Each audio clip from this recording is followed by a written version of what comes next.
ముందు సినిమా గురించి మాట్లాడాలా, ముందు నరేష్ గారి గురించి మాట్లాడాలా అనేది మీరు డిసైడ్ చేయండి. ఎందుకంటే నన్ను ట్రోల్ చేయవచ్చు కదా తర్వాత. అవును. సో నేను ఎప్పుడూ చెప్తుంటాను, ఇప్పుడు 54 years ఇన్ ద ఇండస్ట్రీ ఆయనకి.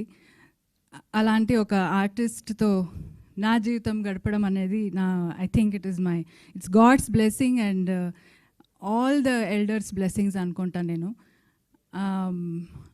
ఆయన ప్రతి క్యారెక్టరు, ప్రతి చిన్న క్యారెక్టర్ అయినా పెద్ద క్యారెక్టర్ అయినా ఆయనకి డిఫరెన్స్ ఉండదు. అన్నింటికి చాలా ప్రిపేర్డ్గా he prepares himself day and night అనమాట. నాకు మాట్లాడాలంటే ఇప్పుడు టైం తీసుకోవాలి ఆయన దగ్గర, అలా ఉంది. నేను మాట్లాడొచ్చా ఇప్పుడు అని, మీకు ముందుకు రండి. సో ఇప్పుడు మాట్లాడొచ్చా? లేదు లేదు నేను సీన్ చదువుతున్నాను అంటారు. సో నాకు ఒక 1/2 hour దొరుకుతుంది ఆయనతో మాట్లాడడానికి అంతే. సో అంత బిజీగా ఉన్నారు. I'm very happy that he is so busy. And ఆయన చూస్తూ చూస్తూ నాకు